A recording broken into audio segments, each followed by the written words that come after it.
Today's Dare Diaries is a conversation with Sabrina Diamond. Sabrina and I were colleagues a long time ago, when we were both just starting our careers. Like me, Sabrina is a creative person who wears a lot of hats. For some, she's a consultant that helps navigate the ever-changing digital landscape. For others, she's a talented artist that pushes the creative boundaries of ceramics, painting, and rug making.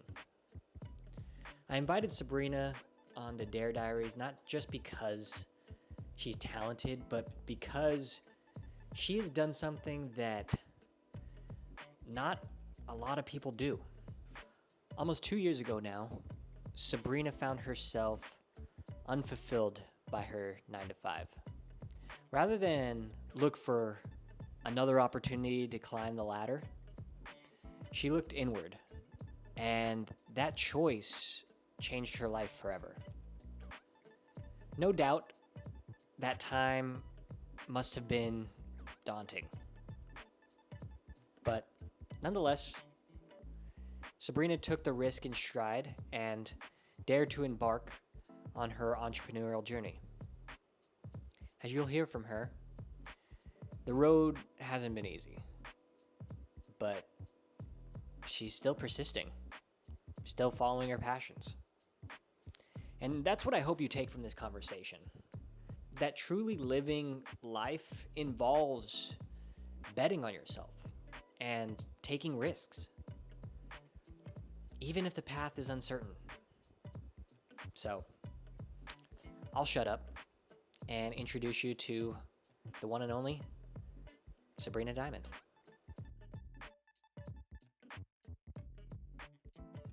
What are you excited about most with your business? With my business, I think, I run two businesses. So there's the ceramic side of things, and then there's the freelancing side of things. With ceramics, I'm really excited to have more exploration and push the current concepts that I have into full collections. I tend to bounce around a lot creatively and come up with a lot of different ideas, a lot of new ideas. And I really want to start to go deeper on those ideas and kind of build out a more cohesive collection. You know, I have the mouthpieces that I do. Those are the only two I've done so far. And I want to make that a full group of ceramics and hopefully show that somewhere as part of a gallery exhibition. So that's what's on my mind with ceramics, is I want to get a little bit more cohesive across my brand. Work on my branding also, which I have some ideas for this year, which maybe I'll run by you later. I'm not going to do it on camera because they're not set in stone yet, but I have some new branding ideas that I want to come into play. And then with freelancing, I'm really excited to grow and work with new clients, work in different industries than I've been a part of before. So I've done some work in beauty and fashion, but that was back in the day in my career. And that's something I really want to get back to because that's something I'm just personally very passionate about. And then I've also had the pleasure of working with a couple individual creators and artist clients. And that's a part of my business that I really want to grow, that I do both consulting on their brand and social strategy, but then I also do individual coaching with them. So I help people understand how to attack their own social media, even if they can't afford to bring someone on full time to run their social media. That's super cool. That's that's really alludes to the reason why I wanted to talk to you. Which, by the way, I'm here with Sabrina Diamond, the lovely, the talented, the multi-talented. Right? I mean, I'm really impressed by the art that you do, these. Just because I would have no idea where to start. Genuinely, I have no clue. So it's cool that you can have a mind for something like that and the talent for something like that, but also you're insanely talented at marketing and positioning brands. So what is it like being someone who wears two kind of entirely different hats? Yeah, that's a question I've been thinking a lot about recently, because I've had situations like this where I'm coming on here and I'm like, what business do I want to promote? And I think the advice that I've heard so often over the years is that you want to be really specific and narrow in on one thing and put 100% of yourself behind the one thing that you want to do. I've never been able to do that. I've always had multiple projects that I feel passionate about, and I don't think I would be true to myself if I wasn't doing multiple things and trying to pursue different careers. The two camps that I sit in right now are, I think, they do have a lot of overlap in terms of creativity. I think there's a big part of marketing that relies on creative instinct, but my job in freelancing is very analytical. And so I think it sometimes doesn't even make sense to me how I've fallen into both and have a passion for both. But I like tapping into different parts of my brain and using a more data-driven analytical mindset, and then also using a more creative mindset. You'd also be surprised how often math comes into ceramics. So I end up working with numbers way more than I would like to. But it's definitely been something that I've been grappling with recently, trying to figure out how to split my time and how to make sure that I'm supporting both businesses that I'm growing both right now. So both are kind of a full-time job. And figuring out, financially, what do I reinvest in? My time, what do I reinvest in? How do I make sure that I'm not spreading myself too thin across too many projects? And feeling like I'm actually making meaningful progress towards my goals with each one. It can be really overwhelming and complicated to do as like a one-woman show. Yeah. I think that that's something that I'm definitely trying to figure out this year, and part of that is just getting like way more organized in my business and way more structured with my time, and making sure I don't let a week go by where I'm not coming to the ceramic studio, because that is something that I am really passionate about and want to make sure I'm putting time into. And time, there have been times that have happened that I can't get here because I have too much going on with freelance. I don't want that life. The whole point of me wanting to start my own business and leave my corporate position is I wanted to take control of my own schedule and my own life and really design a multifaceted life like that, where I have multiple streams of income, where I have multiple things that I can work on. Maybe it's a little ADHD brain, but I really like bopping around to different things. I feel like that keeps me like really energized and excited about what I'm doing. So I think I have always needed multiple projects going on at once, and now it's just about like finding that balance. Yeah. Which it sounds like you kind of have found that balance by doing like at least one thing, right? Mm-hmm. Like you just said, you just need to get to the studio, mm-hmm. right? And once you're at the studio, then the balance is restored, sort of a thing. And it's not like this. You're not. It's not a grand step that you need to take. It's just like, I just need to be present. I just need to be here. Yeah. So breaking things down like that, I think it's helped me in the past, but I can say as someone who is has been in your shoes and is still in your shoes, right? Who knows the life of someone of a person who is interested in multiple different things. Mm-hmm. Like my interests are, I like stand-up comedy. I like interviewing people and getting mm-hmm. to know them. And I also like, I'm a weirdo. I like fears. I like the things that scare us. Yeah. Because it's interesting what scares us, right? Mm-hmm. For me, like a lot of people think that I'm not afraid of stand-up comedy. Like I'm not afraid of what people think of me. Mm-hmm. And that's one of my biggest fears. Yeah, I would guess most comedians are very afraid. They just know how to push past that. Yeah. Which is such an invaluable skill when you're a creative. Yeah, which for me, that one thing to push past it is just getting on stage, and as soon as I touch that microphone, like the fear dissipates, right? Mm-hmm. And I feel like that's sort of like your same experience here. Yeah. As soon as you hop in the ceramic studio, like your brain is clear. You're not really thinking about your other clients or the millions of things on your to-do list. You're just here to work and create. Yeah, totally. I mean, I have a lovely studio space that I'm so grateful for. And I've had people ask me like, oh, do you take your laptop and work here? And I'm like, absolutely not, because right now this is like exactly what you said, like my pure clean headspace. Like this is the spot that I can go to and not look at my phone for 6 hours and forget what time it is. In my day-to-day life, that doesn't happen to me.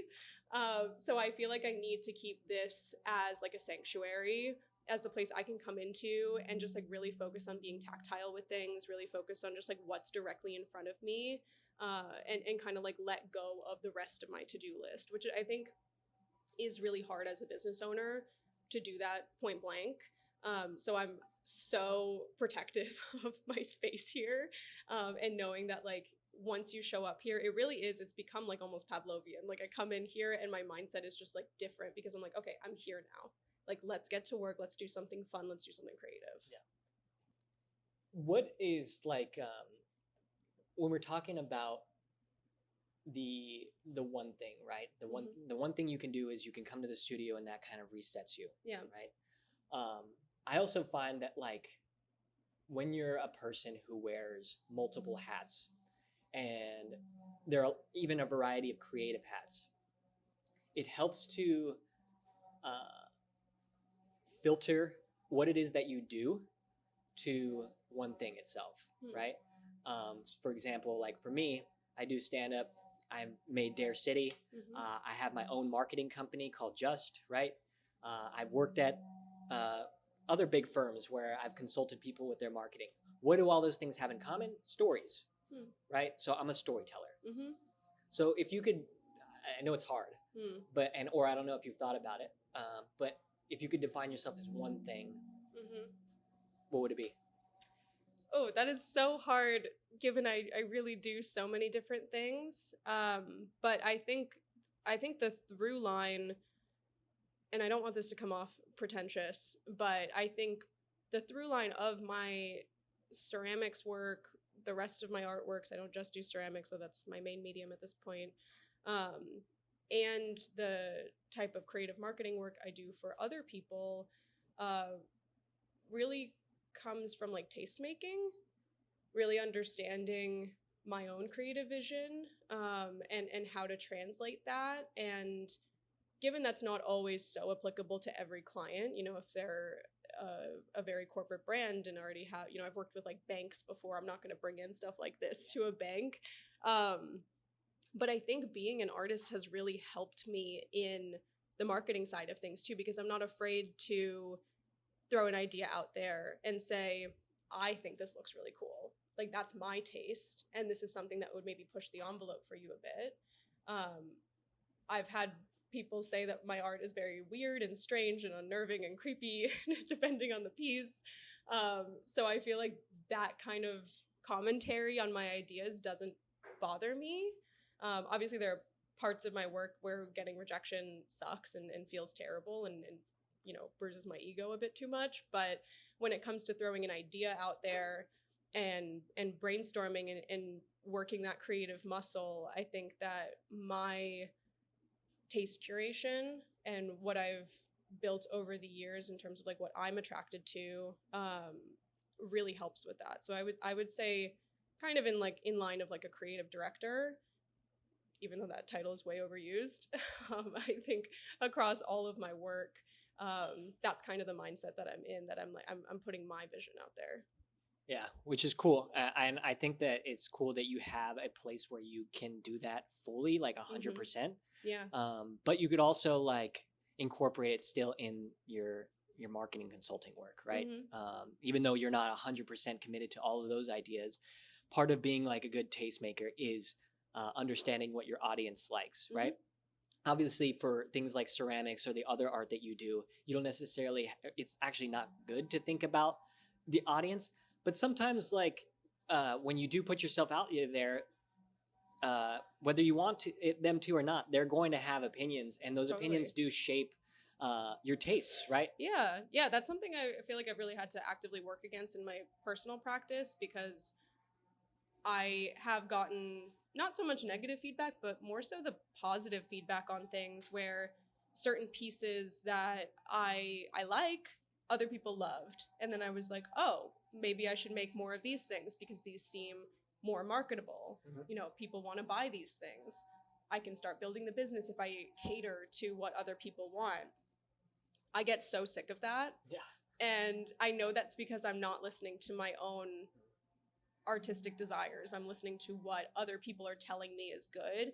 And that's such a dangerous trap, especially when I'm trying to flex this muscle of resiliency against feedback and against rejection, which I think is something that all young business owners really need to work on as they're growing in their careers. to build up that resiliency, I need to stop listening to that kind of feedback, even if it's positive. And I think that's what the slippery slope is even if it's positive, having feedback on your creative pursuits before you're ready for that, I think can be really detrimental to you growing as an artist yourself, because you're not listening to your own instincts. You're listening to what other people consider valuable in your art. Yeah. I can't tell you how many times that I've like wanted to talk about like things like just like pop culture, right? Because they're jokes that work, right? Yeah. But the problem is I don't give a shit about pop culture. Like I genuinely don't. Like a lot of people like it's like a running joke with my friends because they had like the longest January ever. Like everyone I think apparently. We all did. It was a rough but that's the thing is like I don't even know about that shit because I'm so like out of tune with caring. Yeah. Because I've already decided for myself, like, well, I kind of know the direction that this thing has been heading. It's been heading this direction for the entire time I've been alive. It's only going to end one way, which is bad. Yeah. So the only thing I could do is try to do as much good as I can to not like turn around the ship, because I know that my impact couldn't. It's impossible, right? But what I could do that is for my community, right? Yeah, and absolutely. And I think what you're kind of one thing that I got from your answer is you have to remain true to yourself, and that's the only thing you can really control, because when you start thinking about other people or the world around you and how things are going, sure, you can get some more sales maybe, but that's gonna fade too, and really that's not why you're in this business. You're in this business for you. Like what does Sabrina want to put into the world? Yeah. I've been thinking about this a lot given how the last month has gone, and I'm just hearing across the board from clients, from friends, from family, from myself, from literally everyone, that we're all just very overwhelmed and unsure of what we can do.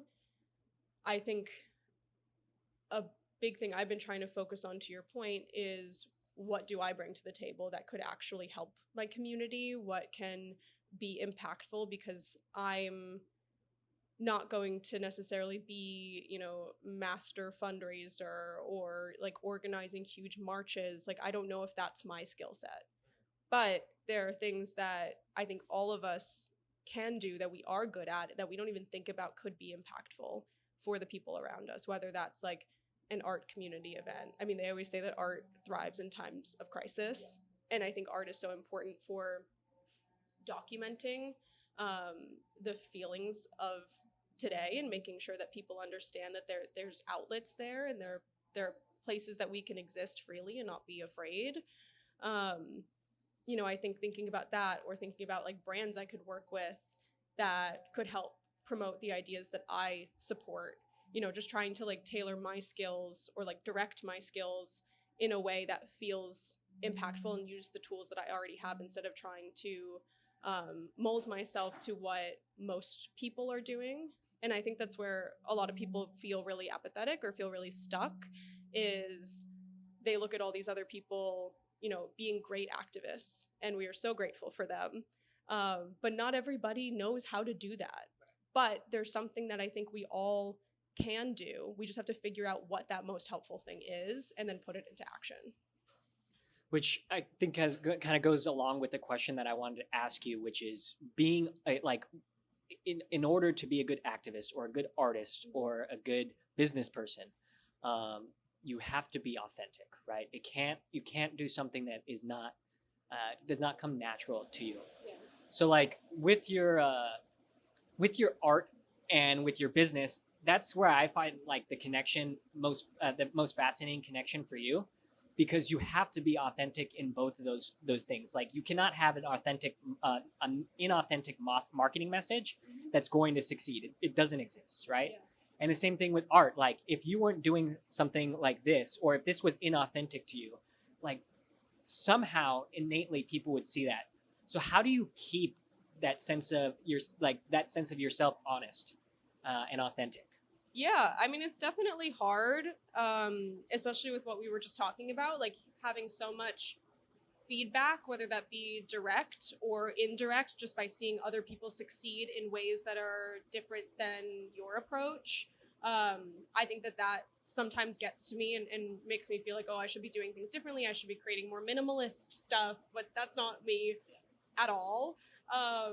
So I think it's really a practice, and it's also a form of growth. I mean, I think that what's authentic to me now may not be authentic to me in 5 years. And so I think a big part of both my artistic work and my professional work with marketing is allowing space for play and allowing space for me to experiment with different things and try new things and not have shame around that. I think we were talking about this before we started recording, but I think a lot of people get really tripped up with the idea of even trying in the first place, and they're holding an authentic part of themselves back because they don't want to be bad at something. And I also don't want to be bad at anything. I completely understand that, and that stopped me for a long time from starting doing ceramics, honestly. But I think once you open up that space and kind of get past the hump of that initial fear of embarrassing yourself, or feeling like, you know, you're the worst person in the room, which truly I don't think anyone's paying attention. But once you get past that, then you can kind of have more fun with it. And I think that that's a really important part of feeling authentic, is doing something that feels good to you, not trying to push yourself into a specific box, but understanding. And really it's just kind of like tapping into yourself and listening to yourself. Like, does this actually make me feel happy? Do I walk away feeling energized by this? And that's how I know that I love my marketing work too, because I literally had a brand call yesterday with a new client that I'm working with, and I walked away feeling on cloud 9 because we had such a fun brainstorm discussion. And we ended the call by saying we could talk about this for 4 more hours, but we have to go. So, you know, I think that's the big thing for me, is like finding stuff that actually fills up my cup instead of feeling like I'm being drained by any of the work that I do. Yeah, that's the thing I noticed, and that's kind of one of the pillars of Dare City, is that the best of life happens on the other side of fear, or replace any feeling for fear, anxiety, wanting to be great, right? We have to get past these feelings that we have on something, because oftentimes those feelings are in us directing our steps. Yeah. So with that in mind, something that you've done that not a lot of people do is you bet on yourself, and you sort of burn the boat, and are seeing the rewards of that now, but also seeing that the struggles that came with it that maybe you didn't idolize when you made the decision initially. Mm-hmm. So what is your, if we could take you back to, I think it was 2 years ago, right? That you decided? Like a little less than 2 years ago, I left my job. So if we're going back there, what were the steps that you took? What were the things that you dared to do in order to be where you are now? Yeah, I mean, logistically, I had some savings, and I will say that is the biggest thing that allowed me to actually try going out on my own and pursuing my own business. And that's an incredibly privileged place to be in, and I'm very grateful that I was able to get to that place. But aside from that, I didn't really do a lot of preparation. I was working on a team that was very stressful, and it was a very small team. Me and one other person were running social strategy for a huge brand that had like 17 different initiatives at any given moment. It was a lot. I was very unhappy, and my only coworker quit. And so we were about to get into like the busiest time of the year. I was going to stick it out until that was over, and then I was going to quit. Because I didn't want to leave him hanging. And no disrespect to him, I completely understand his decision. He left right before our busiest time of the year, and I was like, I can't do this alone. I actually cannot do this, because I will be so underwater. It will drive me insane. So it was kind of a quick decision that I was like, I'm also going to leave this team because it's just really not a healthy place. And I know that they are going to literally burn me to the ground in the next 2 months. So I left not having any clients set up, not having really a game plan set up. I spent the first month and a half trying to figure out how to even freelance. I only ever done that once before, with one client outside of my regular job. So it was a huge learning curve. It was a lot of making a lot of mistakes at the start, working for well under what I deserved to be paid, putting myself out there constantly and just hoping that something would stick. But I did get really lucky that my first client was such a wonderful person to work with. I worked with her for over a year, and I don't even know if she knows that she was my first client, but she really gave me a lot of confidence to keep going because she was a freelancer herself. I worked on her personal project, and she was just such an inspiration. And I'd seen from her where you can get yourself to be if you work really hard and push really hard and learn how to market yourself properly. So I was like, I know how to do this. It's going to take time, but I'm determined to build this up.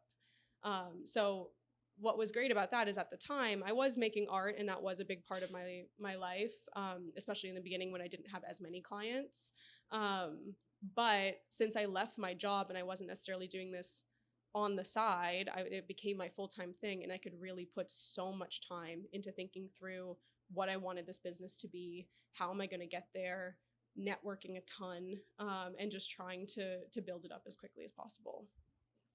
I think that's you experienced something that I think a lot of people don't realize is more often than not the case with transitioning into running your own business, full-time creating, is that you can plan as much as you want, but when you actually you actually take the first step, like all of those plans are sort of out the window. So it's almost beneficial for you because you didn't plan.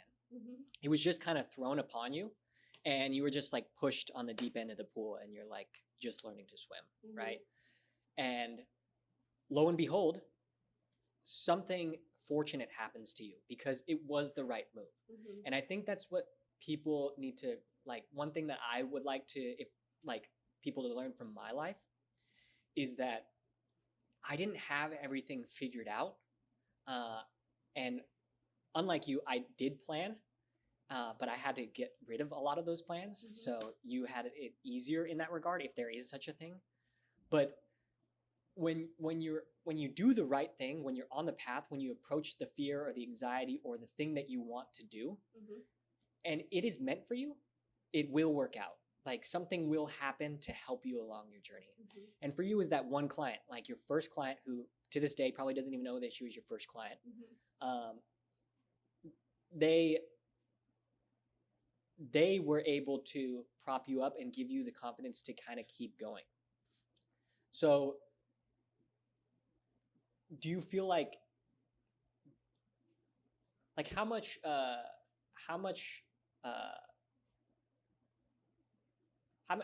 have you thought about that time in your life? As like, have you had a chance to like reflect on it at all, and then has it reinforced or informed some of the things you're doing now? Yeah, absolutely. I do think it was kind of good to go into it with not as much planning, because it gave me a lot of flexibility to adapt in real time, which I think is really necessary when you're building a business, especially as a newbie. If you've done this 10 times over, maybe you can plan a bit more and understand and predict a bit more, but it's exactly what you said. Things have evolved in ways that I couldn't even imagine.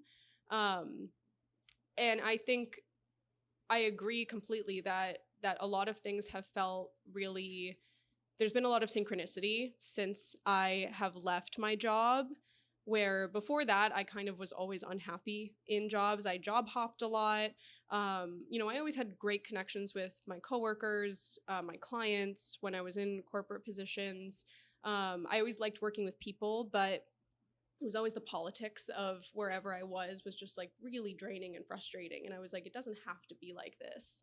So now that I can really choose who I work with and how I work, and my involvement in it, and I can kind of step away from a lot of like the corporate dynamics, I find that I can enjoy my work a lot more, be a lot more focused on the actual creative output of my work. So I'm finding a lot more fulfillment in it.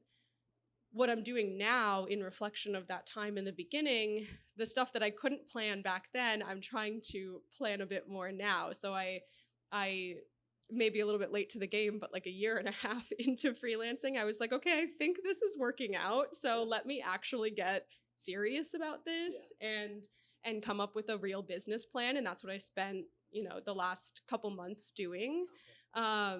Coming up with, a budget for advertising and a budget for professional development courses, for hiring another person to help me out with admin tasks, to like solidify my process with client outreach, things like that. Now I feel like I'm actually getting a lot more serious and a lot more of like a suit on business person. Which is scary. I mean, it's definitely been a lot to wrap my head around. Like, okay, I'm actually going to be putting a lot of my own personal investment back into this business, both in terms of finances and time. And I'm doubling down on this. And that, I think, it took me a year and a half to do that because I kind of just kept thinking to myself, this is going to fail. This is not going to work out. I'm going to have to go back to a 9-to-5 job.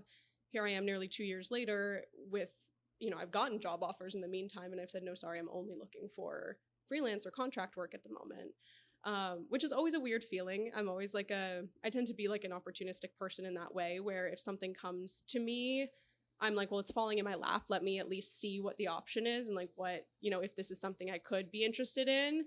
And it's taken honestly a lot of strength for me to say no to these things that are like potentially good opportunities. It's just not in line with what I want my life to be. And I think having now done this for nearly 2 years, I think I'm realizing that above any individual opportunity, that's really my goal. Like, sure, I'd love to work with Netflix as a client, that's something that's like on my radar and like kind of a specific, that's an industry I want to be in. That's a client I would love to have. But more so than that, my real goals as a business is to design this life in the way that feels in alignment with what I actually want and what feels best to me as an employee is not the right word, but what feels best to me as a creative and what feels best to me as a business owner. Yeah. I think you have to listen to your intuition. And I think sometimes what comes along with the intuition, at least for me, is once you decide to bet on yourself, and you follow your intuition and what it is that you are seeking from life. You have a clear vision for the future, maybe not like the details necessarily, but you know what you want. Mm-hmm. Something that I've experienced is like imposter syndrome, right? Mm-hmm. Like now that I've done this thing, I've proven that I can do it for myself, but now in order to keep doing it, like now I feel like I'm not enough. Yes. Do you feel like that now? All the time. Yeah. All the time with both art and freelancing. Because you have to be, one, a little delusional, and two, you have to be your own champion a lot of times. You really can't be waiting for external validation, because even if you do phenomenal work, the client doesn't always know how to appreciate you in a way that makes you feel like you can really, bank on that and say, okay, this is the validation I needed to keep going. You have to be really good at appreciating yourself and your talent. But yeah, the imposter syndrome creeps in all the time. And that's why I think it took me a very long time to really take my business seriously. And even with ceramic stuff, I mean, I just got rejected from an art show that I wanted to be a part of. And then I had a moment of like, oh my God, am I not making good enough stuff? And then I slowed myself down and I was like, if I got rejected from a client I wanted to work with freelancing, I would not have this thought about myself, because in my head with marketing work, I have credentials. I have that validation already. I don't feel insecure about my skills in that business. With ceramics or any kind of like artwork, while I like what I'm doing and I feel confident in my craft and I feel confident in the growth that I've had in that craft, it's so personal to me that I really have to actively fight against letting it affect my ego in the situation. Because that's really what it is ego driven. And that's where a lot of the fear comes from too. And imposter syndrome is so tied up with fear.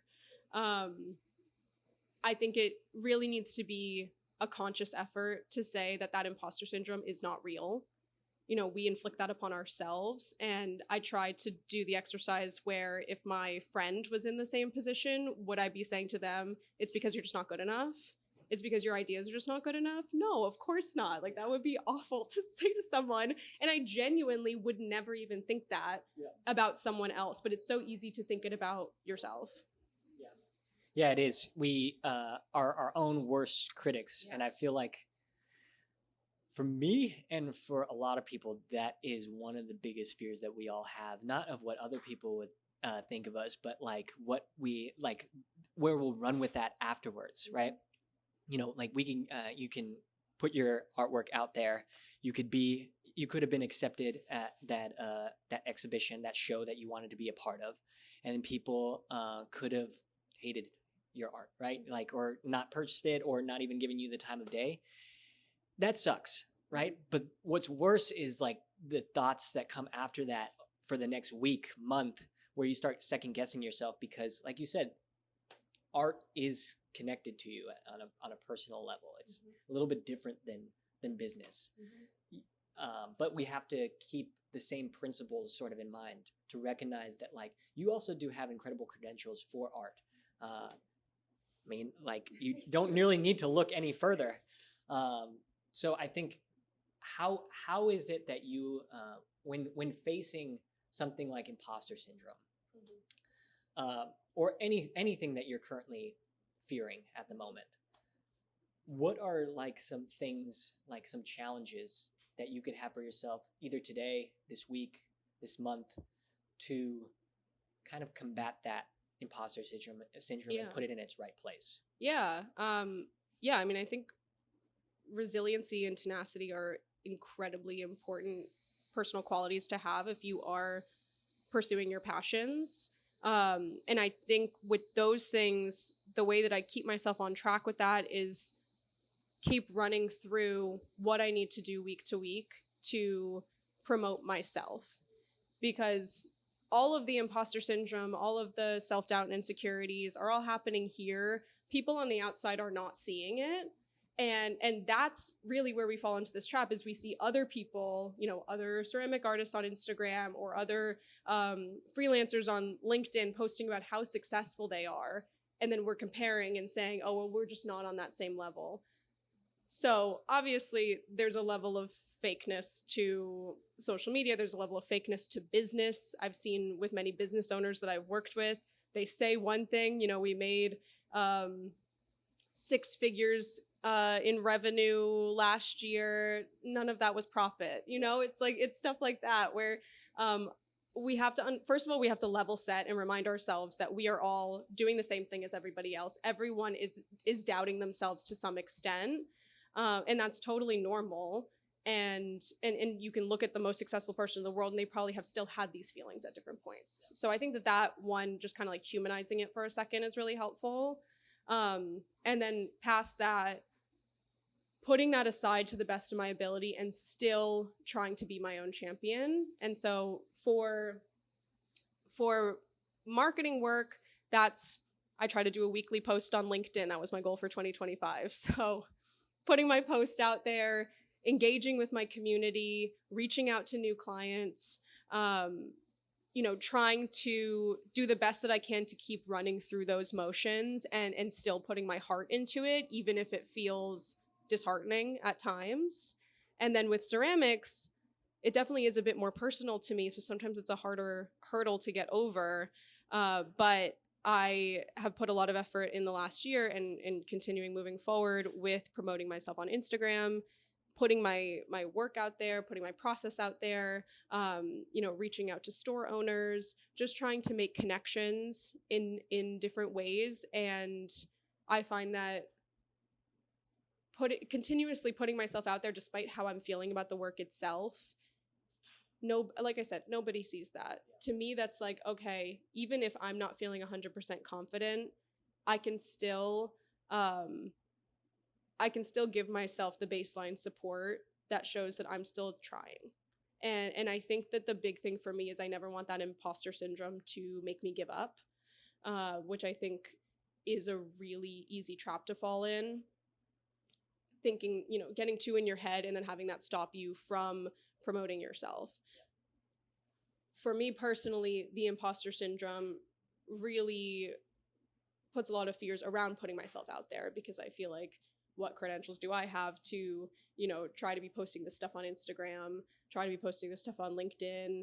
I'm not an influencer. I'm not, making these like beautiful ASMR pottery videos. That's not necessarily what I want to do.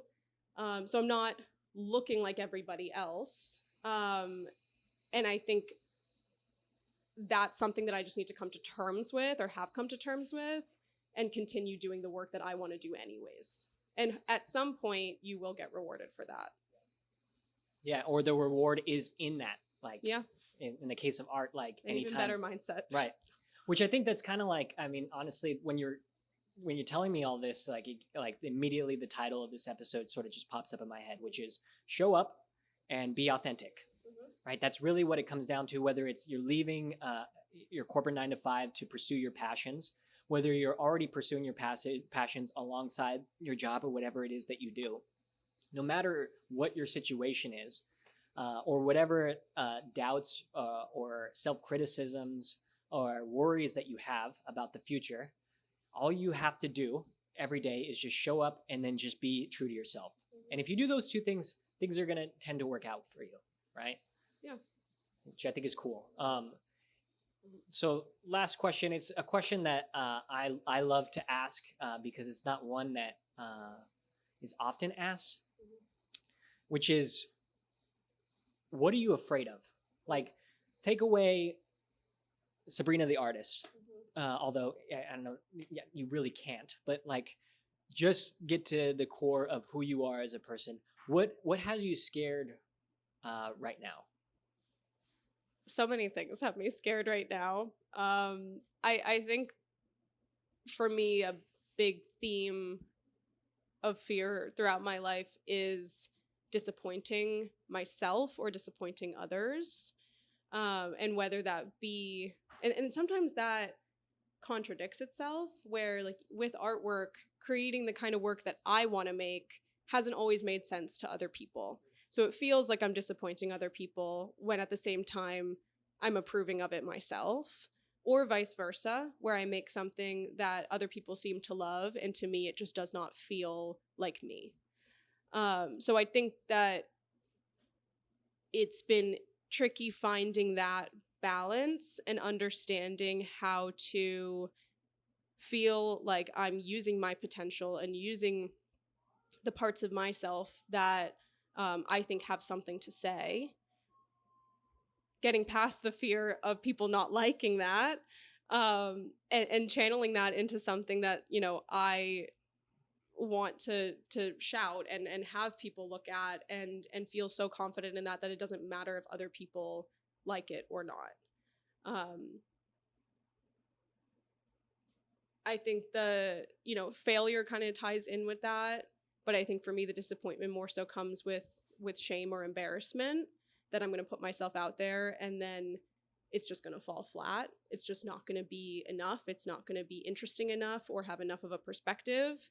And one of the affirmations I try to give myself frequently is that I do have a point of view. I do have something to say. I do have good ideas. And I'm the only one stopping myself from sharing those. Yeah, it's amazing how we can want something so bad for our lives and feel so called to do something, but we will do anything we can to get in the way with it. Yeah. And that's the whole reason I wanted to talk to you today, because you have done something that a lot of people refuse to do, including myself at times, which is you took a look at your life and you realize, what is it that I want to get out of this? And then you just did it, and you just keep doing it. And despite all these doubts, despite this fear of disappointing yourself or not achieving what you set out to do, like that always being a thought, you still show up and you're authentic to who you are, and you create beautiful things like this, and then you also help your clients achieve their goals and achieve the things they're setting out to do. So I just think that that's something that a lot of people in the world can learn from you. So I look forward to constructing some dares that are on Dare City based on this conversation. Send today. them to me. I'll do exactly. So that's like the bonus of this is like the conversation really doesn't end here for us, like or for people who are listening, right? There are challenges that come out of this because I've learned things from you during this conversation that I want to challenge myself to, like literally just showing up to my open mics, my shows, and doing the best that I can there, or showing up to interviews like this and just being present and authentic and being genuine. But also, like, another thing you talked about is the preparation it takes in order to show up authentically. It takes a lot of work, and you can't really get around that. You just need to work on the things that matter to you, and you'll know it matters to you when it's about to be that moment where you click publish and you're like, fuck, I should have really added that transition, or is this word the right word to use? Or I really should have cut this portion of the interview out. So I think that I look forward to continuing our friendship, our relationship as people who hold each other accountable, like the rest of this Dare City community, because it is important. You need a community in order to do these things.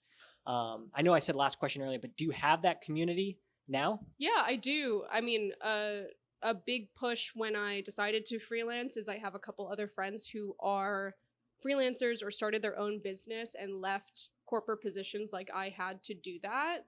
So luckily I had people that were a really good sounding board when I first started. And now that I'm a little bit more established in it, I feel like I have things to give back as well. And so I'm part of networking groups. I'm in this amazing group of women that meet virtually once a month, and we just support each other and answer questions and talk about, all facets of our business, from like logistical things to emotionally how we feel tied up in our business in different ways. And you really need that. I mean, I think it's incredibly validating to hear from other people that they are going through the same thing, and what you're experiencing as someone pursuing a dream is not unique to you. I think a lot of times when you are trying to set out and do something on your own, it can feel very isolating. So I completely agree. The community is absolutely invaluable. As a creative, as a business owner, as an artist, I don't think I would be able to do what I'm doing now and build up the confidence in myself if I didn't have other people that were feeling the same things that I was feeling, and I didn't have an outlet to talk through all of that. Well, that's really well said. And speaking of community, how can this community at Dare City keep learning from you? Where can they find you? So if you're interested in ceramics work, my Instagram is at Sabrina Diamond Art. If you're interested in social strategy and brand strategy, I'm very active on LinkedIn. My name is Sabrina Diamond. You can also visit my website, sabrinadiamond.com, and connect with me there. Cool. They will definitely do that. But thank you, Sabrina. I really appreciate just like the conversation. I like I said, I learned a tremendous amount from this conversation, like I expected. And there's things that, I can take away from this that I need to apply like today. I mean, same here. This was a great conversation. I'm glad that we got to like talk through all of this. I feel like we have a similar path in a lot of ways. So This was lovely. Thank you. Cool. Awesome. Thanks. Dare Diaries. Dare Diaries. All right. That was